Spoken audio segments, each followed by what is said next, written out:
Écoutez, je suis très content de venir parler devant le cercle Aristote, qui déjà porte un nom qui m'est très cher, parce que je me veux très aristotélicien. J'ai d'ailleurs commenté la politique d'Aristote dans un petit livre qui doit bientôt paraître aux éditions Apopsix chez mon petit éditeur.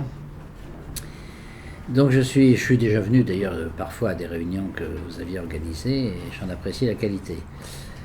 Alors pourquoi j'ai fait un livre sur le terrorisme? C'est presque un livre professionnel pour moi, ça change un petit peu de ce que je fais d'habitude. J'ai travaillé pendant 10 ans dans l'antiterrorisme, mais par définition la profession m'interdisait d'en parler beaucoup. Donc c'est la partie la plus opaque, si je puis dire, de ma carrière. J'ai été parlementaire, bon, sans parlementaire il s'exprime et il s'annonce comme tel.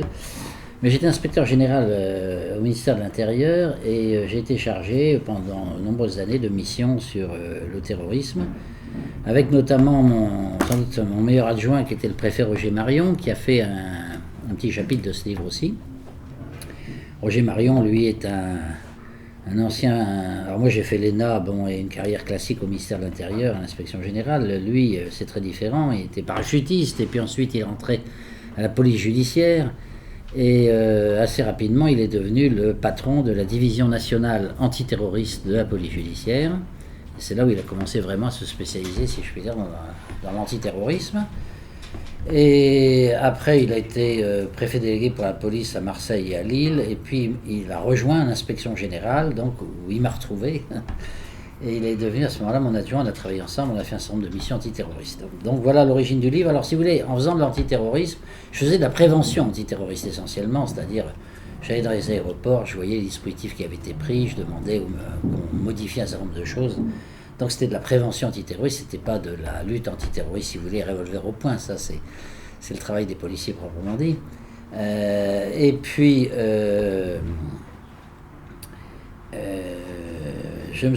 assez rapidement, je me suis rendu compte qu'on comprenait mal le terrorisme, y compris dans les services de police, services judiciaires, enfin un peu partout, et qu'il fallait creuser un petit peu plus l'essence de ce mouvement terroriste islamique, l'essence de l'islamisme, si je puis dire.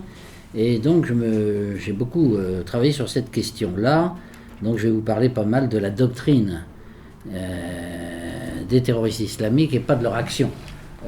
Donc leur action de toute façon est commentée par la presse de façon abondante depuis des années et des années. Donc vous savez tout ce qui s'est passé le 11 septembre, vous savez tout ce qui s'est passé en France, au Bataclan ou ailleurs. Donc là par contre sur la doctrine des islamistes, vous avez peut-être pas eu beaucoup d'informations parce qu'il y a un désintérêt, je les vois, une ignorance assez surprenante, je dois dire. Quand vous étudiez le communisme, il est quand même normal de savoir qui est Karl Marx ou Lénine. Bon, eh bien là c'est pareil, les fondateurs sont tout à fait identifiés. On sait très bien qu'il a lancé cette nouvelle forme d'islam, parce que je pense que c'est une nouvelle forme d'islam, l'islam révolutionnaire, et les fondateurs sont essentiellement deux intellectuels islamistes, deux érudits de l'islam, qui sont Al-Mawdoudi et Saïd Qutb. Al-Mawdoudi, c'est un Pakistanais, un professeur pakistanais, et Saïd Qutb, c'est un Égyptien.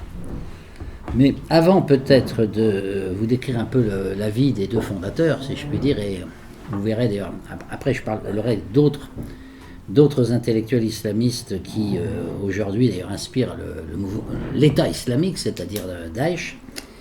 Je voudrais dire quelques mots peut-être plus généraux sur l'anthropologie. Quel est le type d'homme, si vous voulez, l'islamiste, quel type d'homme est-ce au fond? Il faut savoir exactement à qui on a affaire. Donc il faut s'intéresser à la cause efficiente, comme disait Aristote. La cause efficiente sont les hommes. Alors, ma thèse, c'est qu'on a affaire à des gens qui ont une psychologie révolutionnaire. Ils ne sont pas les premiers dans l'histoire à avoir cette psychologie. Nous, on en a eu en France, l'un des plus connus et un des plus typiques de cette mentalité révolutionnaire, c'était Robespierre, bien sûr, et puis tout son entourage, ceux qui ont organisé le génocide de la Vendée, etc. On a retrouvé un peu les mêmes, ou même tout à fait la même psychologie chez les grands animateurs de la révolution bolchevique. Et il y a quelqu'un qui a très bien décrit la psychologie de ces révolutionnaires, c'est Dostoïevski, dans son fameux livre « Les démons ». D'ailleurs, son livre était sans doute tellement réaliste. Il faut dire que Dostoïevski, quand il était très jeune, l'écrivain russe Dostoïevski, quand il était très jeune, il a collaboré à des mouvements de ce genre. Il faisait partie d'un mouvement vindicte du peuple. Vous voyez déjà vindicte, vous voyez déjà la haine qui apparaît, qui était animé par un certain Netchaïev, et il a été condamné, à ce moment-là, il était capturé, condamné par les tribunaux, condamné à mort dans un premier temps, gracié par le tsar au dernier moment, c'est-à-dire c'est vrai, quasiment devant le peloton d'exécution, qu'un officier est venu en lui disant que sa peine était commuée à plusieurs années de prison en Sibérie. Et après ce choc, disons, Dostoïevski est parti en Sibérie où il avait interdiction de lire quoi que ce soit, sauf la Bible. Alors, il s'est mis à lire beaucoup la Bible, et ça a donné le fameux Dostoïevski, philosophe et religieux qui est connu. Et peu à peu, il est devenu un chantre de l'orthodoxie et puis aussi du nationalisme russe. Donc dans Les démons, il décrit des types de personnages qui sont des révolutionnaires. Et le révolutionnaire type pour lui, c'est un certain Stavrogin. Et Stavrogin a exactement, à mon avis, la psychologie des dirigeants révolutionnaires. Je dis des dirigeants, pas forcément du militant de base, des dirigeants révolutionnaires de l'islam extrême. C'est-à-dire, vous connaissez sans doute cette théorie médicale, disons, des trois cerveaux, qui d'ailleurs reprend de façon scientifique, curieusement, une inspiration qui venait de Platon. L'idée, c'est que dans notre cerveau, nous avons trois instances, si je puis dire, trois parties, qui chacune joue leur rôle. Nous avons un cerveau reptilien que nous avons en commun avec les reptiles, d'où son expression, c'est le paléocortex. Ce cerveau reptilien dirige nos instincts. Donc il est fondamental, c'est-à-dire qu'on n'aurait pas ce cerveau-là, probablement qu'on paierait, l'espèce humaine aurait disparu. C'est le cerveau qui dirige tous les instincts, celui de la faim, de la soif, l'instinct sexuel qui permet la reproduction, et l'agressivité, bien sûr, sans laquelle on ne peut pas se défendre contre des prédateurs. Donc tous ces instincts de base, si vous voulez, sont plus ou moins donc, sous le contrôle de ce cerveau reptilien. Le problème, c'est que ce cerveau reptilien, chez l'homme en tout cas, est en interaction avec deux autres cerveaux. Et c'est le problème de cette interaction qui fait problème, si je puis dire, chez les personnalités révolutionnaires. Vous avez un deuxième cerveau qui, chez les révolutionnaires, est très atrophié. Le premier, il est au contraire amplifié, d'où l'agressivité des révolutionnaires, leur caractère meurtrier, ils adorent faire couler le sang. Le deuxième cerveau, c'est le cerveau affectif, c'est le cerveau des mammifères, que nous avons en commun avec les mammifères, qu'on appelle donc le cerveau limbique ou le mésocortex. Et ce cerveau-là, c'est le cerveau d'ailleurs qui dirige notre affectivité, nos sentiments, et puis aussi notre sens moral et même notre identité. Quand un individu, si vous voulez, suite à un accident de voiture, quelque chose comme ça, se retrouve à l'hôpital, et que cette partie du cerveau est endommagée, il perd son identité, il ne sait plus qui il est. Donc on sait que l'identité se trouve à ce niveau-là, puisque c'est à travers les accidents qu'on voit le rôle de telle ou telle partie du cerveau. Et puis ensuite, il y a le néocortex, le cerveau propre un peu à l'espèce humaine, qui est le cerveau qui dirige la pensée abstraite, qui dirige le langage, et la raison, si on veut. Alors, le propre du révolutionnaire, c'est qu'il a une psychologie bien particulière qui a été façonnée par toutes sortes de choses, son enfance, les catégories sociales dont il faisait partie, etc. Et puis l'époque à laquelle il vit, évidemment. Le révolutionnaire a tendance à justifier, si je puis dire, de mauvais instincts par de bonnes raisons. C'est-à-dire qu'il va magnifier ses instincts en disant qu'il faut les libérer, et ensuite il va chercher des justifications à cette libération des instincts. Et cette justification, il va la trouver dans des théories. C'est pour ça que les révolutionnaires, les mouvements révolutionnaires, sont des mouvements qui sont lancés par des intellectuels, en fait. Même si après, les hommes d'action, évidemment, jouent le rôle majeur. Et puis le mouvement révolutionnaire n'a d'importance que s'il touche des masses entières. Mais c'est le cas de l'islamisme révolutionnaire, il touche des masses entières. Même s'il y a une minorité de guerriers parmi eux, de guerriers très actifs. Mais les dirigeants sont des penseurs, sont des intellectuels, et la pire erreur serait de croire qu'on a affaire à des gens analphabètes, à des imbéciles. C'est absolument pas le cas. Mais alors, ce sont des gens donc qui cherchent à justifier, en raison, si je puis dire, leurs impulsions les plus agressives. Et ce qui fait que, si vous prenez par exemple Saïd Qutb, puis il a fait 40 volumes de commentaires du Coran, où il commente les différentes sourates du Coran, et à chaque fois il explique il donne une interprétation violente, c'est-à-dire qu'il reprend telle ou telle phrase, et puis il dit, ensuite il fait des commentaires en expliquant qu'on ne pourra appliquer la pensée de Dieu que par la violence la plus extrême. Donc vous voyez l'interaction qu'il y a entre le cerveau reptilien, donc qui est violent évidemment, et puis le cerveau rationnel qui donne des justifications au cerveau violent. Et le cerveau intermédiaire, et c'est ça le drame du révolutionnaire, il est complètement marginalisé parce que la raison et les instincts vont tout faire pour lui donner un rôle réduit, disant, parce que le cerveau intermédiaire, c'est l'affectivité, c'est l'humanité, la pitié, la morale, toutes sortes de choses qui évidemment risquent de faire entrave à la révolution, parce que la révolution est un mouvement violent, sinon c'est pas une révolution. Enfin, je reprends la définition de Lénine qui est tout à fait juste, une révolution, il faut que le sang coule. C'est un mouvement extrêmement violent, et c'est à travers ce mouvement violent que l'histoire va s'accoucher, disait Lénine. Donc si vous avez à faire un mouvement où le sang ne coule pas, on ne peut pas appeler ça une révolution. Par exemple, l'effondrement de l'Union soviétique n'est pas une révolution, c'est un changement profond de régime politique, mais le sang n'a pas coulé.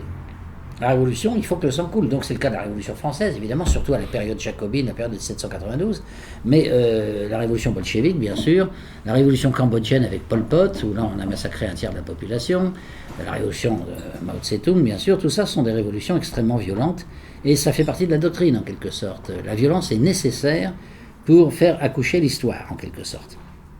Alors, le révolutionnaire, c'est quelqu'un qui essaye de marginaliser au maximum tout ce qui peut être sens moral, sens de la pitié, humanité, qui est quand même une bonne partie de la civilisation, c'est pas tout, mais une bonne partie.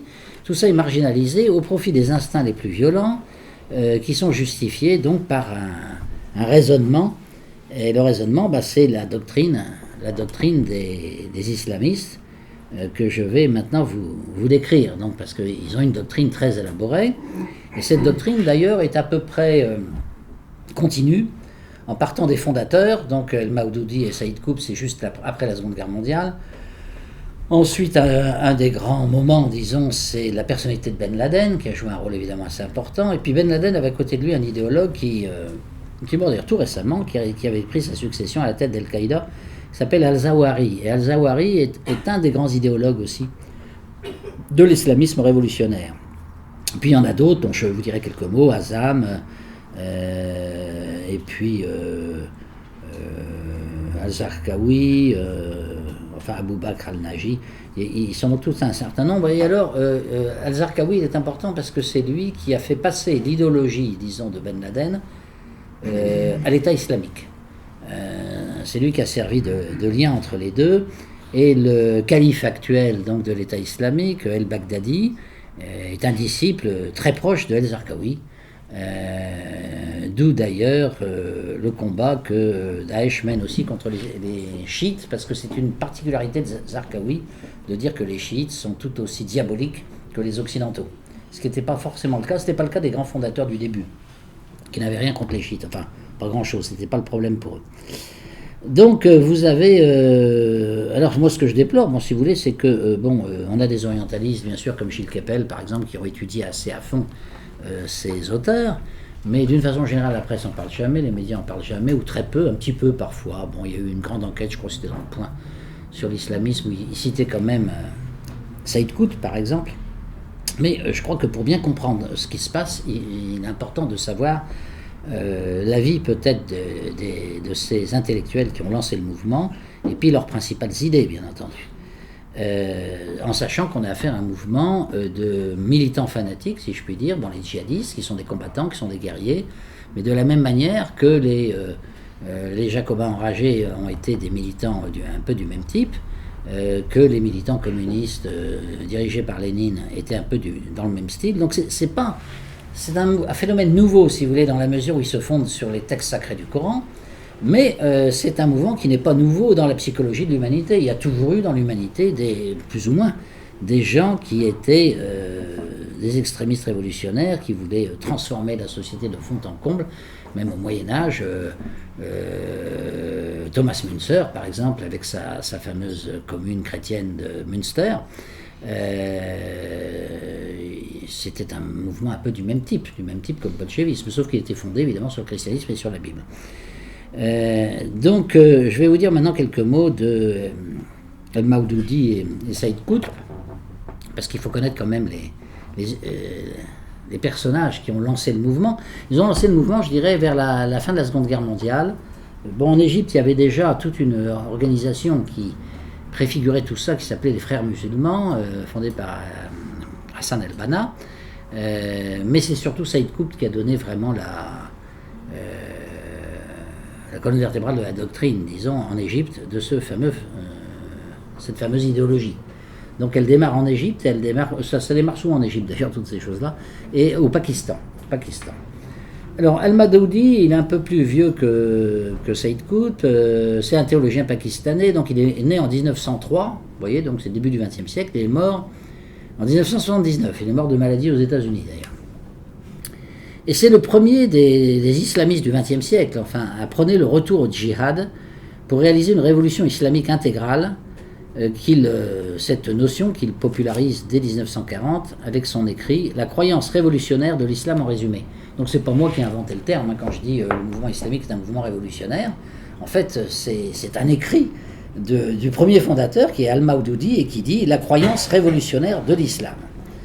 Alors vous allez voir ce qu'il entend évidemment par cette révolution. Il est né donc en Inde, dans l'état d'Hyderabad. Il y a beaucoup vous savez, d'Indiens qui sont musulmans. Il y en a encore 100 millions maintenant, même après la création du Pakistan. Il reçoit un enseignement religieux à domicile. Il s'avère être un enfant extrêmement doué, puisqu'il traduit des livres entiers de l'anglais à l'ourdou, qui est sa langue maternelle, à l'âge de 14 ans. Bon. Il devient journaliste. Et très rapidement, il devient le théoricien du djihad comme un acte de légitime défense contre la présence britannique. Il fonde un mouvement politique religieux qui s'appelle le Jamaat el-Islami en 1941. Et puis en 1947, il finit par émigrer au Pakistan parce que là, il est dans un état musulman, tandis qu'aux Indes, ce n'était pas le cas.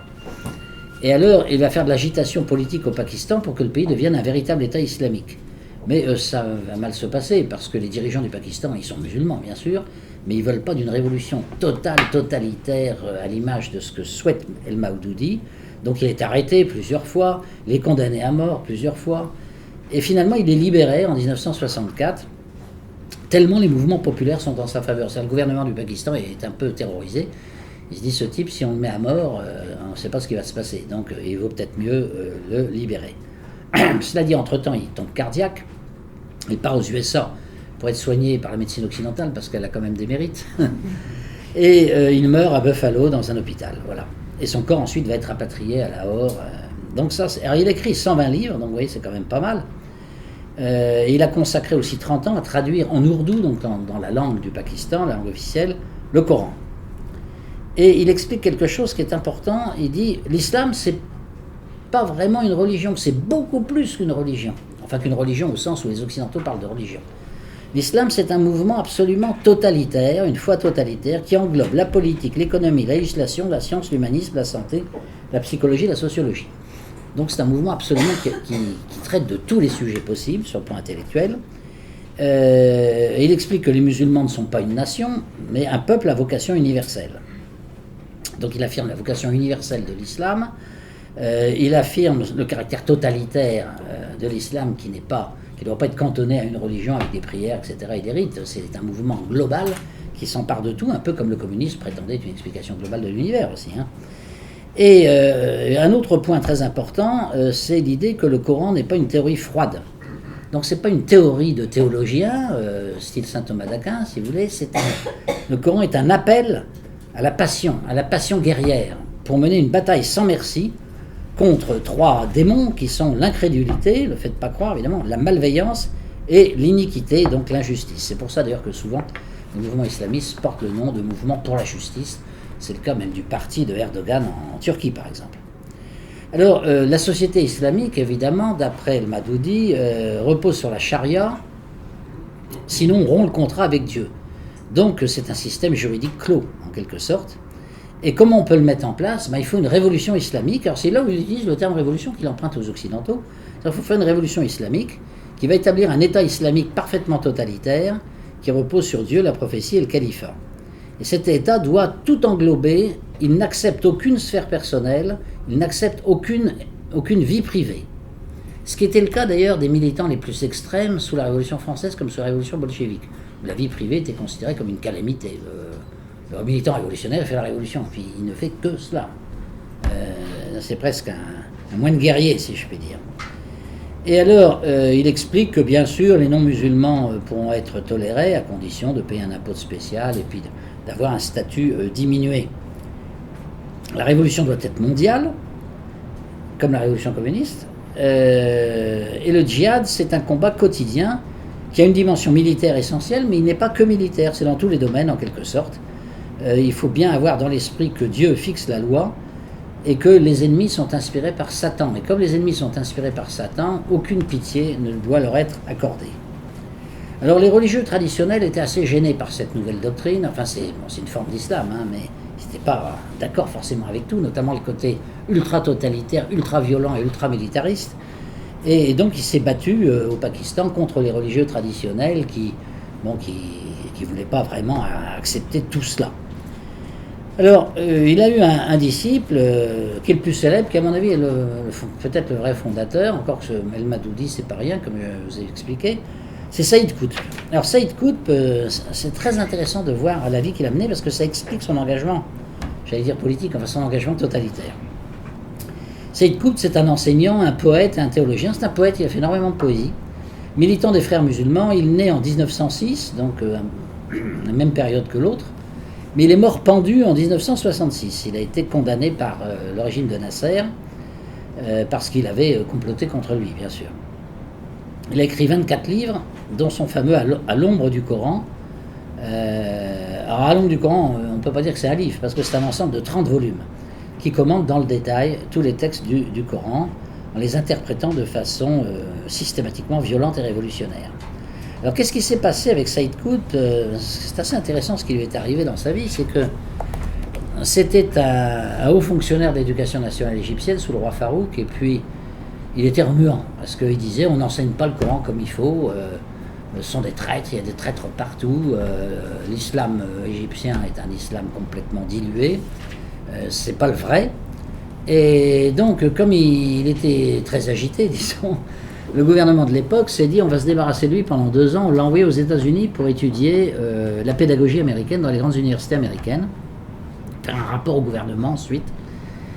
Et donc il est parti aux États-Unis dans les années 1950, et là il est devenu vraiment fanatique parce qu'il a découvert un monde qui pour lui était le monde diabolique par essence. C'est-à-dire que tout ce qu'il a vu aux États-Unis, il l'a interprété de façon épouvantée, si je puis dire, et haineuse. Il a considéré que c'était un peuple matérialiste, un peuple sans religion, ou qui avait une religion mais qui n'était pas sérieuse, qui avait des mœurs sexuelles complètement dépravées, et des mœurs en général d'ailleurs complètement dépravées. Et pour lui, les États-Unis, c'était le comble véritablement de l'horreur. Et il a dit c'est épouvantable parce que ces gens-là ont imposé leur façon de vivre aux Européens, et maintenant ils vont imposer leur façon de vivre aux Égyptiens, au peuple musulman. Et ils vont détruire l'islam par leur mode de vie satanique, en quelque sorte. Donc il faut les combattre. Et pour les combattre, évidemment, on ne peut pas les combattre avec le gouvernement royal, qui est d'une mollesse absolue sur le plan de l'islam. Et donc il est revenu en Égypte, complètement déterminé, et retourne chez les frères musulmans, et puis là, il pousse les feux de la révolution, en disant qu'il faut renverser l'État, il faut faire une révolution, quoi, c'est-à-dire renverser le pouvoir politique établi. Et il fait partie donc de complots pour éliminer le roi. Et là, il y a une alliance provisoire qui se fait entre lui et les colonels de l'armée égyptienne, avec le principal d'entre eux, qui était le colonel Nasser, bien sûr, qui va prendre le pouvoir. Et il se dit, Nasser, c'est formidable, il va avoir les pleins pouvoirs militaires, et avec lui, on va faire notre État islamique tel qu'on le rêve, en quelque sorte, c'est-à-dire totalitaire. Et Nasser, pas du tout, il n'a pas du tout envie de ça. Nasser, il est plus ou moins socialiste, il est proche de l'Union soviétique, il est nationaliste aussi égyptien, mais au sens occidental du terme. Enfin, il est très, très, finalement, infiltré par des idées occidentales, y compris le marxisme, puisque le marxisme, comme vous le savez, c'est une idée occidentale. Karl Marx, à ma connaissance, n'était pas russe, mais allemand. Et d'ailleurs, les Russes d'aujourd'hui, avec le président Poutine, rappellent ça assez fréquemment en disant « mais nous, on nous a importé ce marxisme qui n'a rien à voir avec nos idées. La tradition russe, c'est pas du tout le marxisme. Le marxisme est un produit de la pensée allemande, de la pensée française et de la pensée anglaise. C'est ce que disait Lénine. D'ailleurs, Lénine disait le marxisme, c'est ce qu'il y a de mieux, parce que c'est la synthèse de ce qu'on fait de mieux la France, l'Angleterre et l'Allemagne. Bon, la philosophie allemande, la politique française et la science économique britannique. Donc Nasser, donc évidemment, n'est pas du tout dans l'esprit islamiste intégral, et ils vont essayer de l'assassiner. Enfin, les frères musulmans, donc. Et lui, il est mêlé à ces complots, et ça se termine très mal. Alors, il passe des années en prison d'abord, et puis finalement, Nasser voit le danger du personnage, décide de le condamner à mort. Il est donc pendu, comme je le disais tout à l'heure. Donc, il devient un martyr, évidemment. Il devient en plus un martyr. En plus, comme il était longtemps en prison, il a passé son temps à écrire, on l'a laissé écrire, donc il a écrit énormément de commentaires du Coran. Il a laissé une doctrine très importante derrière lui, et qui a été tout de suite diffusée par l'organisation des Frères musulmans, qui est une organisation extrêmement puissante en Égypte depuis très très longtemps. Alors, donc le livre central de Saïd Qutb, donc c'est ces 40 volumes là, qui s'appelle À l'ombre du Coran, et qui est en fait un commentaire littéral du Coran, où il y a toutes les phrases. Alors il reprend toutes les phrases les plus violentes du Coran, évidemment, disant qu'il faut tuer les juifs, qu'il faut tuer les croisés, qu'il faut tuer les occidentaux, qu'il faut tuer les païens, etc. Et il va avoir une influence très considérable dans l'ensemble du monde musulman, et ça va déborder évidemment, bien sûr, l'Égypte, pour aller à l'ouest et à l'est, et surtout vers le Pakistan, où il va y avoir une deuxième base. Alors, parmi les disciple, si je puis dire, de Saïd Qutb, il y en a un qui s'est fait bien connaître, qui est Ben Laden, parce qu'il a organisé évidemment Al-Qaïda, qui est une organisation militaire religieuse, et Al-Qaïda a monté l'affaire du 11 septembre, donc avec les musulmans qui avaient appris à piloter les avions et qui ont dirigé les avions contre les tours du World Trade Center. Donc Ben Laden est vraiment le produit tout à fait de cette idéologie, et tout son entourage aussi. Alors ce sont des gens qui viennent d'Arabie Saoudite, hein, mais ils s'installent en Afghanistan, parce qu'en Afghanistan il y a le Mollah Omar, qui a un régime assez proche finalement de ce qui est souhaité, et le Mollah Omar s'entoure de ces Arabes de l'Arabie Saoudite. Ils sont particulièrement fanatiques, et ils font ensemble donc un régime révolutionnaire totalitaire qui a pour but la révolution mondiale. Bon. Et ils vont essayer de frapper les Occidentaux, et de frapper surtout les gouvernements des autres pays musulmans, parce qu'il y aura toujours un problème de débat stratégique chez eux, entre ceux qui disent, c'est un peu le débat Trotsky-Staline, si vous voulez. Vous avez ceux qui, Staline disait, vous vous souvenez, il faut faire le communisme dans un seul pays, puis après on verra plus tard. Et Trotsky dit non, il faut faire la révolution mondiale tout de suite. Alors là c'est pareil, il y a les deux tendances. Il y a ceux qui disent il faut d'abord essayer de créer un État islamiste, c'est ce que fait Daesh d'ailleurs, hein. Et puis ensuite on verra. Et puis il y a ceux qui disent le plus important c'est pas d'avoir un État, même d'ailleurs, le plus important c'est de mener des actions terroristes dans le monde entier pour que le monde satanique des Occidentaux tremble sur ses bases. Alors comme souvent, évidemment, historiquement, si vous voulez, c'est un peu les défenseurs de la théorie de l'État qui l'emportent, parce qu'un État, c'est quand même un soutien énorme pour une telle idéologie, tandis que les actions isolées dans le monde entier, même si elles peuvent faire beaucoup d'effets, sans État, bon, ça donne quand même moins de moyens. D'ailleurs, la répartition, alors dans mon livre, vous trouverez une répartition des attentats terroristes, parce que c'est pas tout à fait ce qu'on croit généralement. Les États qui ont le plus d'attentats, les États qui ont le moins d'attentats, c'est pas tout à fait. Alors j'ai recensé tous les attentats terroristes depuis, je crois que le premier que j'ai dû prendre, 18 avril 1983 jusqu'à maintenant, si vous voulez. Hein. Et le pays qui détient de très loin le record de tous les attentats, c'est pas forcément celui auquel on pense, c'est l'Inde. L'Inde, il y a une cohabitation extrêmement difficile, comme vous savez, entre 1,2 milliard d'hindous et 100 millions de musulmans. C'est là qu'il y a le plus d'attentats, mais avec des centaines de morts. Enfin, en Europe, on ne se préoccupe pas trop de ça, parce qu'on se dit que les Indiens sont très nombreux, bon, ils ne sont pas au centre de notre préoccupation. Et on a tendance, donc médiatiquement, disons, à sous-estimer le phénomène. Et le deuxième pays qui a le plus d'attentats islamiques en dehors de l'Inde, vous voyez que ce n'est pas le Proche-Orient, hein, curieusement, c'est le Nigeria, où là, il y a une filiale de Daesh qui s'appelle Boko Haram, qui fait des attentats vraiment très importants, très nombreux et très meurtriers. Et seulement après le Nigeria et l'Inde, vous avez l'Irak et le Pakistan. Donc là, on revient vers le Moyen-Orient classique, si je puis dire. Et puis ensuite, un certain nombre d'autres pays, le Mali, la Turquie, le Yémen, etc. Donc, vous voyez dans cette liste que les États musulmans sont frappés par le terrorisme révolutionnaire, parce que pour eux, pour les terroristes révolutionnaires, les musulmans qui dirigent sont des traîtres, sont des mous, sont des révisionnistes, sont des traîtres, sont des gens qui font des compromis avec l'Occident. Il faut donc les abattre, pour certains peut-être de façon presque prioritaire. Et puis ensuite, il y a le monde qui n'est pas musulman, c'est-à-dire nous, évidemment, les Européens. Alors nous, dans la mesure, évidemment, où on mène une action militaire contre l'État islamique, on est très visés. Pas uniquement les Français, d'ailleurs, hein, mais les Occidentaux. Les Russes aussi sont très visés. Les Russes ont eu beaucoup d'attentats parce qu'il y a eu les guerres de Tchétchénie, comme vous savez, il y a eu 2 guerres de Tchétchénie. Et en Tchétchénie, il y avait... le mouvement tchétchène était animé, disons, intellectuellement par des intellectuels qui venaient du Proche-Orient pour enseigner le djihad révolutionnaire. Donc la Russie a été impliquée assez rapidement dans toutes ces affaires-là. Il n'est pas étonnant de la voir réapparaître maintenant en Syrie. Je citais Ben Laden, oui, un autre intellectuel très important de l'islam révolutionnaire qui s'appelle Azzam. Et Azzam, il a fait un certain nombre de livres. Alors, il a surtout théorisé le djihad en expliquant que la vie d'un bon musulman, c'était toujours le djihad. Et que Allah demandait aux gens d'abord de faire le djihad et de faire la guerre contre les non-musulmans et de les tuer par tous les moyens. C'est Azzam qui a inspiré notamment quelqu'un qui vient de mourir, d'ailleurs qui a été tué, on ne sait pas si c'est par les Américains ou par les Russes, mais enfin il était le numéro 2 de l'État islamique, Abu Bakr al-Naji,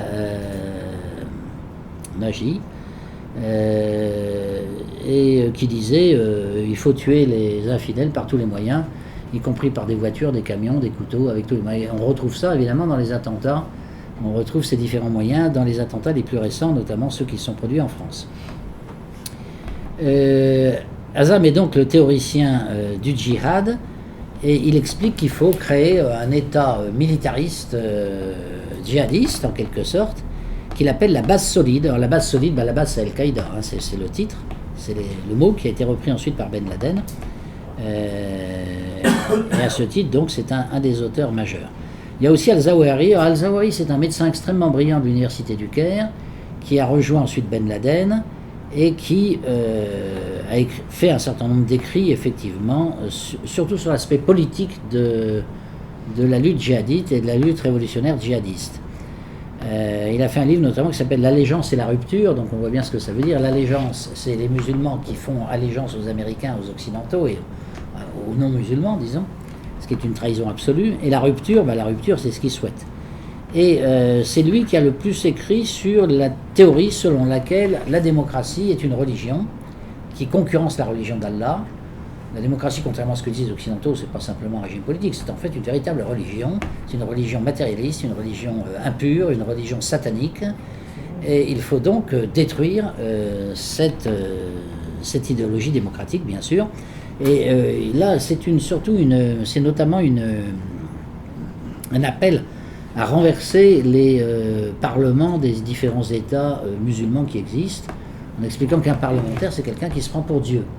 Parce que Dieu est le seul qui peut, donc, Allah est le seul qui peut, évidemment, légiférer. Et donc, des députés qui prétendent faire la loi, c'est des gens qui prétendent prendre la place d'Allah. Donc, il faut les égorger en priorité. Il n'y a pas pire qu'un député, si vous voulez, pas pire qu'un législateur, en quelque sorte, puisque seul Allah a le droit de légiférer. Donc, très clairement, disons, Al-Zawahiri explique bien qu'il faut abattre toutes les démocraties, et il ne se réclame absolument pas, évidemment, de la démocratie, pas plus que du nationalisme. Il se réclame de sa propre idéologie, donc qui est une idéologie mondialiste, mais en même temps antidémocratique, parce que c'est Dieu qui doit gouverner à travers les textes sacrés, interprétés bien sûr par une élite qui est faite pour ça. Ensuite, alors vous avez d'autres auteurs. Oui, j'ai cité Abu Bakr al-Naji parce qu'il a fait un livre qui a eu beaucoup de succès, on dit presque que c'est le manuel de l'État islamique, qui s'appelle L'administration de la sauvagerie. Alors ça peut paraître une provocation assez curieuse, mais l'administration de la sauvagerie, c'est cette idée-là, c'est que pour pouvoir installer le pouvoir révolutionnaire de façon définitive, il faut utiliser la terreur. Il ne suffit pas de conquérir militairement des territoires nouveaux. Ensuite, il faut soumettre la population à la terreur la plus totale pour qu'il puisse, pour faire régner, disons, notre islam révolutionnaire.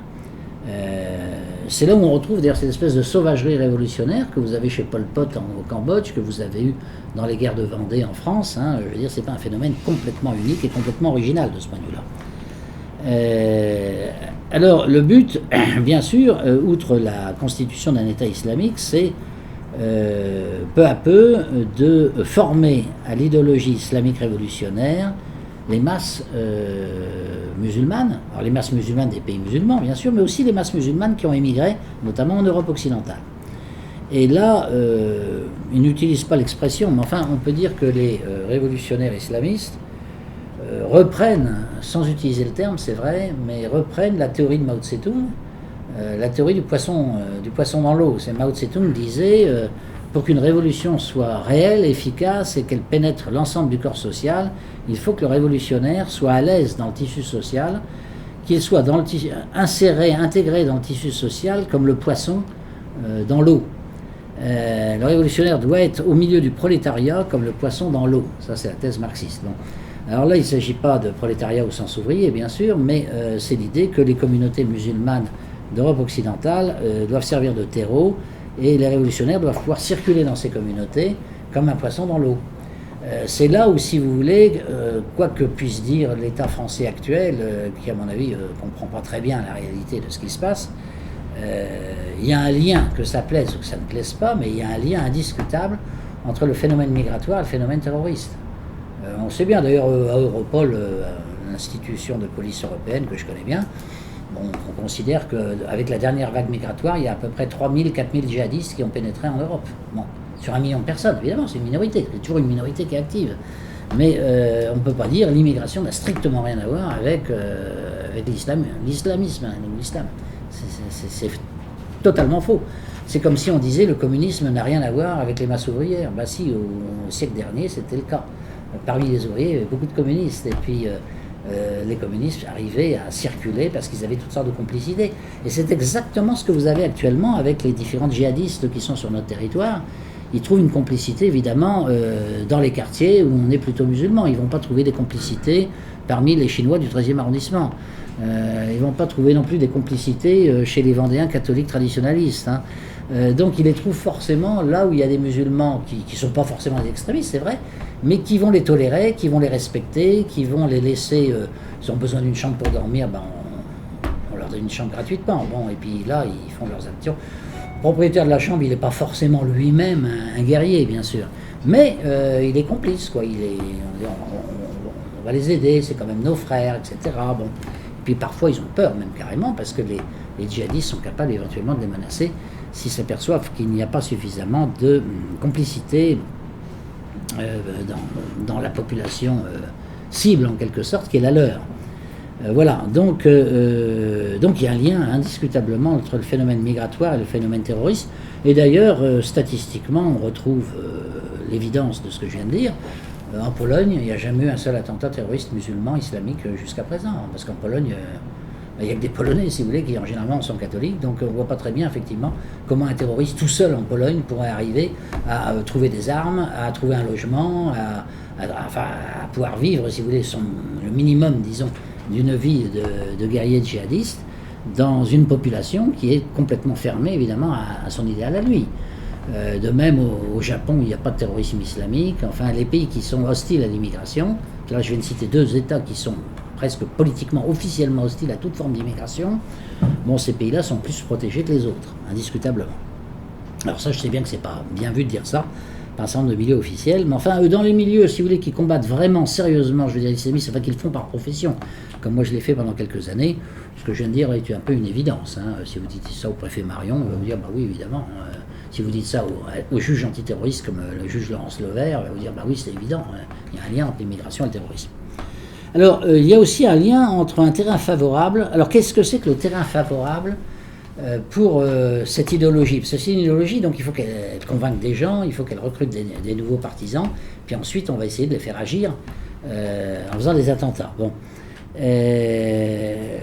En Occident, moi, ma thèse, c'est qu'il y a un terrain très favorable, parce que nous sommes des sociétés qui ont largement perdu leurs repères, qui ont largement perdu leurs racines. En général, vous savez, les djihadistes se recrutent dans des familles musulmanes peu croyantes finalement au départ, même parmi des milieux totalement athées, même des gens d'origine française de souche qui sont complètement athées, etc. Brusquement, ils découvrent que leurs enfants deviennent des djihadistes. Des milieux où il y a des absences de repères, notamment chez les jeunes. Dans les milieux qui sont très structurés par une idéologie concurrente, par exemple les catholiques intégristes, effectivement, là vous ne trouverez jamais quelqu'un qui va se convertir au djihadisme. Et alors, je suis très frappé par la différence d'attitude qu'on a, mais c'est parce que c'est deux sociétés très différentes, bien sûr, que l'on peut avoir entre la Russie et la France, parce que je m'occupe beaucoup de coopération franco-russe, donc je vais beaucoup en Russie. Et en Russie, ils ont des musulmans, ils en ont beaucoup depuis toujours, parce que les musulmans faisaient partie de l'Empire des Tsars, donc c'est des musulmans qui sont musulmans depuis le XVIe siècle, ou même le XIIe siècle, ça remonte à très, très ancien. Il y a deux catégories. Il y a le Caucase qui pose un problème à Moscou, parce que le Caucase est pénétré par des éléments révolutionnaires islamistes. Et il y a eu 2 guerres de Tchétchénie à cause de ça, bien sûr. Mais ça continue, notamment il y a un État à côté de la Tchétchénie qui est le Daghestan, où il y a énormément de réseaux islamistes qui ne demandent que de trouver la possibilité de s'exprimer, en général par des attentats. Et puis, il y a les musulmans de la Volga, comme on les appelle, c'est les Tatars, les Bachkirs, qui sont aussi musulmans, mais qui ont, comment dire, une forme d'islam très différente, qui a été profondément pénétrée par la culture russe. D'ailleurs, les populations sont comme ça. Si vous allez au Tatarstan, la moitié de la population est russe, la moitié est tatar. Donc, alors que dans le Caucase, en Tchétchénie par exemple, vous avez 95%, sinon 99% de Tchétchènes. Donc c'est pas le même contexte. Et ce qui se passe au Tatarstan est très intéressant pour nous, parce que c'est très différent de ce qu'on connaît en France, évidemment. C'est-à-dire que alors le chef officiel, si je puis dire, des musulmans russes, c'est un tatar. Hein. Et moi je l'ai vu à un concile de l'Église orthodoxe, ça peut paraître curieux, mais il avait été invité à un concile de l'Église orthodoxe, où il a fait un discours en disant nous, les musulmans de Russie, on est avant tout des Russes et des patriotes russes, parce que notre histoire, depuis plusieurs siècles, est mêlée à celle de la Russie, et donc nous sommes forcément des patriotes russes. Alors certes, nous sommes musulmans, mais pour nous, c'est lié à l'histoire de la Russie, ce fait d'être musulman, et donc par conséquent, nous sommes des patriotes.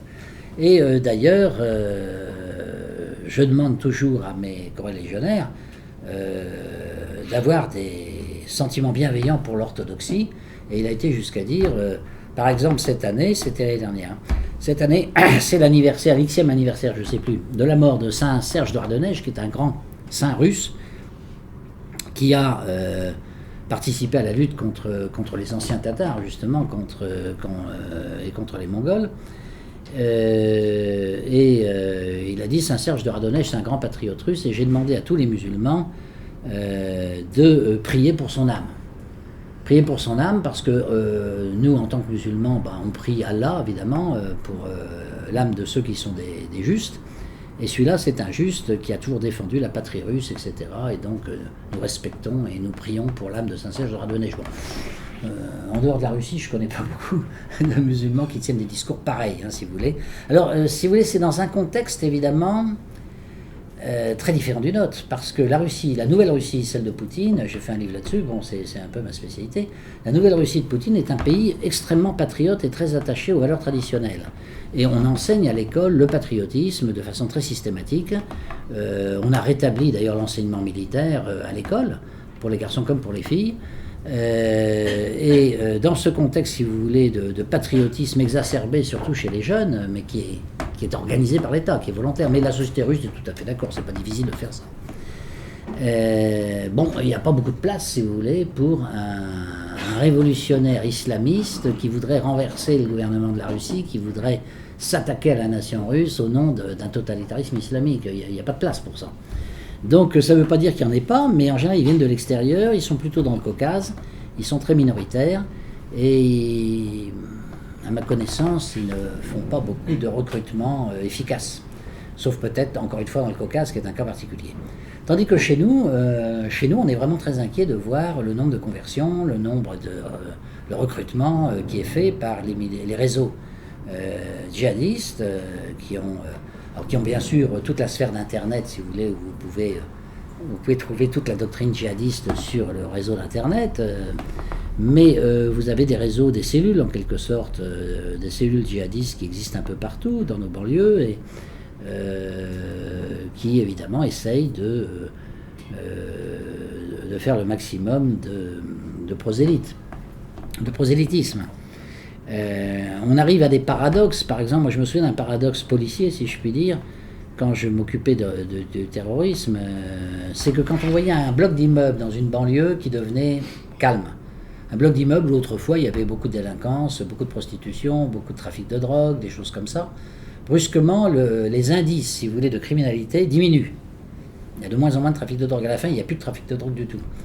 Alors on devrait se féliciter, puisqu'on se dit, bah oui, effectivement, la criminalité diminue. En fait, ça veut dire que les extrémistes musulmans ont pris le pouvoir dans les blocs d'immeubles.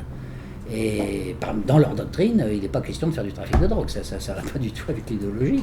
Donc, quand ces territoires deviennent, je dirais, stables sur le plan de la criminalité, ou avec une criminalité qui recule, en fait, nous, on est plus inquiets que jamais, parce qu'on se dit, c'est de là que vont venir des gens qui pourront commettre des attentats terroristes extrêmement meurtriers. Voilà, alors si je puis dire, on a donc le choix entre la petite criminalité habituelle ou alors le terrorisme, enfin, si on regarde les choses de façon évidemment un peu pessimiste. Bon. Il y a une idéologie, notamment presque officielle dans le monde occidental, qui ne permet pas de lutter vraiment efficacement contre l'idéologie du terrorisme révolutionnaire islamique. J'appelle ça l'idéologie de la naïveté, si vous voulez, qui a ces 4 composantes. Alors, je me suis amusé à faire un petit graphique comme faisait Aristote, c'est-à-dire avec les 4 causes. Vous savez qu'Aristote parle des 4 causes, ça explique beaucoup de choses en matière de sociologie, de société. Donc juste un petit mot sur Aristote, puisque là c'est tout à fait le lieu. Vous savez qu'Aristote parle des 4 causes, c'est-à-dire la cause matérielle, la cause formelle, la cause efficiente et la cause finale. Il prend l'exemple d'un temple grec en disant, un temple grec, pourquoi il y a un temple grec? Il y a 4 causes. Sans une de ces causes, il n'y aurait pas de temple. Pour qu'il y ait un temple grec, il faut des pierres ou du bois, il faut une matière évidemment pour construire le temple. C'est la cause matérielle. Il faut le plan de l'architecte qui va faire bâtir ce temple. Le plan de l'architecte, c'est la cause formelle. Cause idéologique, si vous voulez, enfin la cause formelle en tout cas, l'idée du temple qui va se réaliser dans un véritable temple. La cause efficiente sont les ouvriers sur le chantier qui bâtissent le temple. Les ouvriers, les ingénieurs, etc. Bon, ce sont les hommes. Et puis la cause finale, c'est la religion grecque, évidemment. S'il n'y avait pas de religion grecque, pourquoi voulez-vous bâtir un temple à la déesse Athéna? Donc c'est la religion, la cause finale, qui détermine un peu l'utilité des 3 autres causes finalement. Et donc elle est tout à fait essentielle. Et chez nous, si vous reprenez ces 4 causes, vous apercevez qu'on est dans un contexte culturel, si vous voulez, qui ne permet pas de mobiliser la population contre le terrorisme islamique. Comme cause matérielle, je dirais, il y a une espèce d'angélisme, une espèce de croyance que tous les hommes sont bons et naturellement bons, ce qui semble être la croyance fondamentale de Mme Merkel en Allemagne, n'est-ce pas, quand elle a appelé 1 million de réfugiés à venir chez elle. Donc il y a cet angélisme qui, sur le plan politique, est souvent quelque chose de criminel et dramatique. Si vous lisez les journaux d'avant la Seconde Guerre mondiale, vous trouverez des tas dans les archives, vous trouverez des tas d'articles disant que M. Adolf Hitler est un homme parfaitement convenable, simplement il faut le comprendre, il a été martyrisé dans sa jeunesse par la défaite de l'Allemagne en 1918, mais qu'on peut tout à fait s'entendre avec lui à condition de ne pas faire de provocation, etc. Et donc vous avez tout un discours pacifiste et émollient et disant il ne faut pas résister au nazisme, quoi. Bon. Et vous trouvez des discours du même genre aujourd'hui de gens qui vous diront mais non, il n'y a pas d'islamisme révolutionnaire, mais non, c'est l'identité heureuse, mais non, il y a... tout ça, c'est les extrémistes qui voient ça, mais c'est pas la réalité. Bon, enfin, dans les milieux professionnels, je peux vous dire que cet angélisme ne passe pas, mais pas du tout.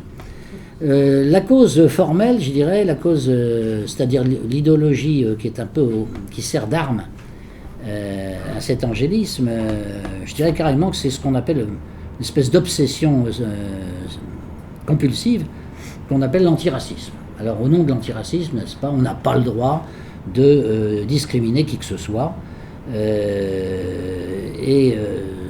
juridiquement, ça pose vraiment des problèmes à ceux qui veulent lutter contre le terrorisme islamique.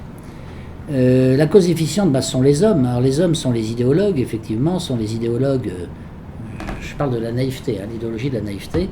Cause efficiente, c'est les idéologues, et là j'ai repris une expression qui vient de Dostoïevski. Dostoïevski fait remarquer que les révolutionnaires sont des ivrognes. Il dit on peut être un ivrogne d'alcool, parce qu'on a bu trop d'alcool, donc on est complètement ivre.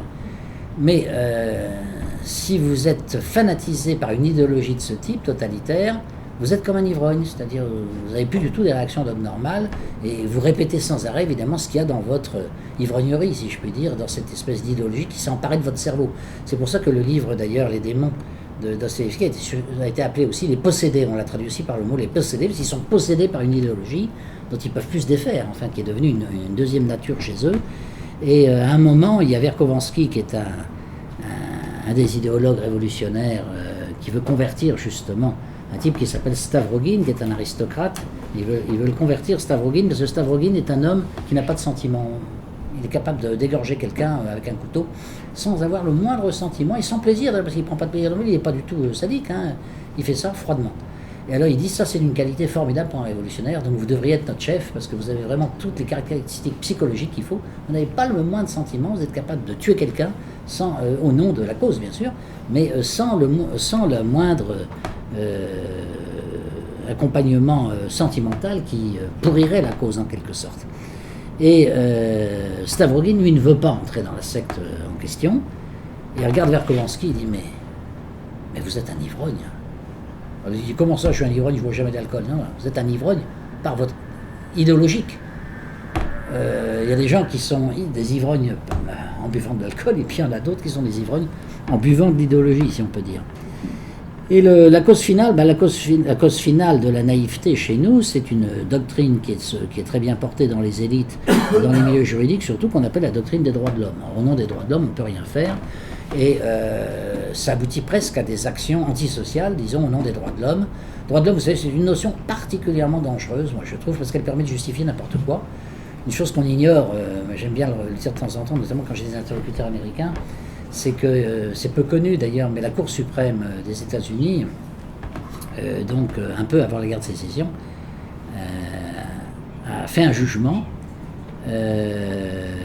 qui est assez extraordinaire parce qu'il y avait un esclave noir qui avait été libéré parce qu'il était dans le Missouri. Le Missouri avait décidé par une décision du Parlement de supprimer l'esclavage. Et le propriétaire, qui s'appelait Sandford, était foudrage parce qu'on avait libéré son esclave. Et donc ça a donné un grand procès qui est monté jusqu'à la Cour suprême. Et quand c'est arrivé à la Cour suprême a décidé que l'État de Missouri n'avait pas le droit de supprimer l'esclavage par un vote parlementaire, parce que la Constitution est au-dessus du Parlement, la Constitution fédérale est au-dessus du Parlement. Ils disaient, dans la Constitution, il y a le Bill of Rights, c'est-à-dire la Déclaration des droits, et dans les droits de l'homme suprêmes, il y a le droit de propriété. Et l'esclavage, bien sûr, ça fait partie du droit de propriété. Donc si on veut retirer aux propriétaires d'esclaves leur propriété, c'est une atteinte aux droits de l'homme. Et c'est donc au nom des droits de l'homme que la Cour suprême a maintenu l'esclavage dans l'État du Missouri. Vous voyez ce qu'on peut faire. Enfin, un juge peut s'amuser beaucoup avec ce genre de notions. Et on aboutit à des choses parfois extraordinaires. Je prends un deuxième exemple qui est assez extraordinaire aussi, qui est tout récent là par contre. C'est la Cour européenne des droits de l'homme, la Cour européenne, qui a condamné la France parce que vous avez des actes de piraterie, comme vous savez peut-être au large de la Somalie, et donc les pirates attaquent des bateaux de commerce. Et donc on a mis des bateaux de guerre pour protéger nos bateaux de commerce. Et nos bateaux de guerre se sont emparés de pirates. Il y a des pirates qui attaquaient des cargos, etc. Nos bateaux de guerre sont intervenus et ont fait prisonnier tous les pirates. Les pirates, on les a mis à fond de cale, et puis ensuite on les a ramenés en France, ça prend quand même pas mal de temps, pour pouvoir ensuite les juger. Et là, on a été condamné par la Cour européenne des droits de l'homme, parce que la Cour européenne des droits de l'homme, dans la Charte européenne des droits de l'homme, il est écrit, parce qu'on n'a pas prévu ce cas évidemment, il est écrit que toute personne qui est arrêtée doit être présentée à un juge dans les 48 heures. Et c'est pas ce qu'on a fait, puisque les pirates évidemment étaient sur un bateau de guerre. Un bateau de guerre, il n'y avait pas de juge à bord, et donc ils ont été présentés à un juge, mais 15 jours plus tard, pas 48 heures plus tard. Et bien on a été condamnés à une somme énorme, de genre de 10 000 € par pirate, parce qu'on n'avait pas respecté la Convention européenne des droits de l'homme. Donc vous voyez à quoi ça peut aboutir. Les droits de l'homme, ça paraît sympathique comme ça. En fait, c'est une idéologie extrêmement dangereuse pour la défense même du corps social. Voilà, alors, dans mon livre, je propose, évidemment, j'essaye de trouver des réponses. Comment lutter contre cet islamisme révolutionnaire.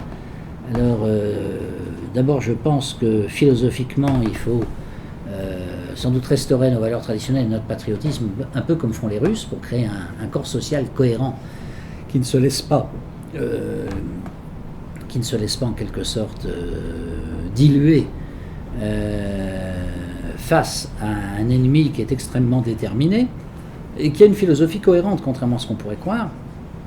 Et politiquement, alors je propose quelques mesures, entre autres, je propose notamment de rétablir le service militaire pour redonner une conscience militaire aux jeunes générations. Et ça d'ailleurs, l'opinion publique est pour. Aujourd'hui, on fait un référendum, les gens veulent rétablir le service militaire.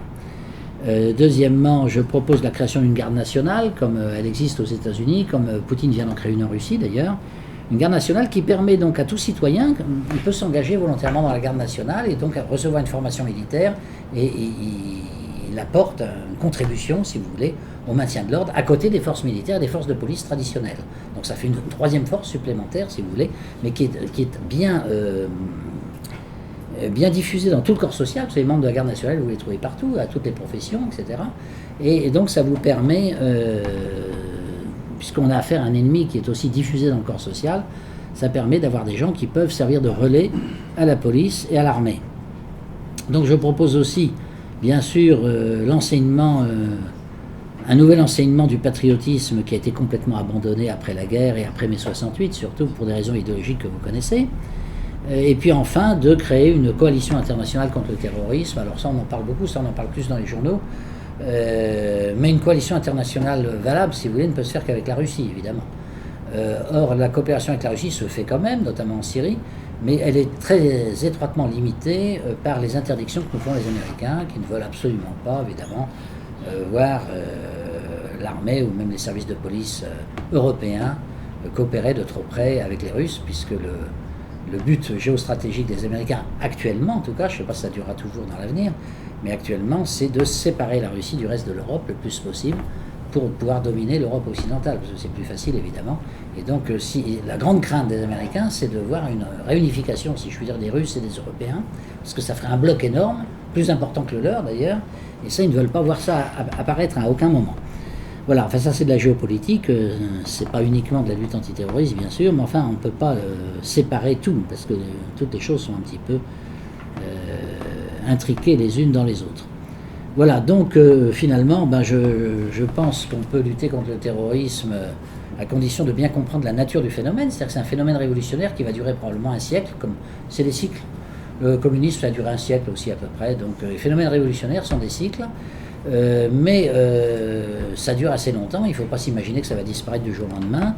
Et si on veut lutter contre, le meilleur moyen de lutter contre un mouvement révolutionnaire, c'est d'avoir face à cet idéal révolutionnaire un autre idéal, opposé à un autre idéal. Donc ce n'est pas uniquement par des mesures techniques qu'on peut y arriver. Et là, c'est une des discussions que j'ai souvent avec mes collègues au ministère de l'Intérieur. Je leur disais, vous savez, on a un système judiciaire antiterroriste qui est spécialisé, il y a les juges antiterroristes qui marchent bien.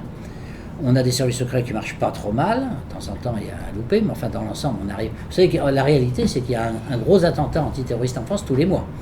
On ne le dit pas bien sûr.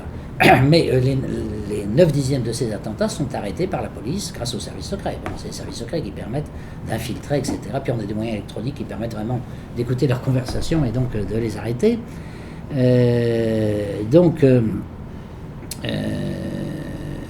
Je dis, notre système donc de services secrets, sauf qu'on manque maintenant d'agents.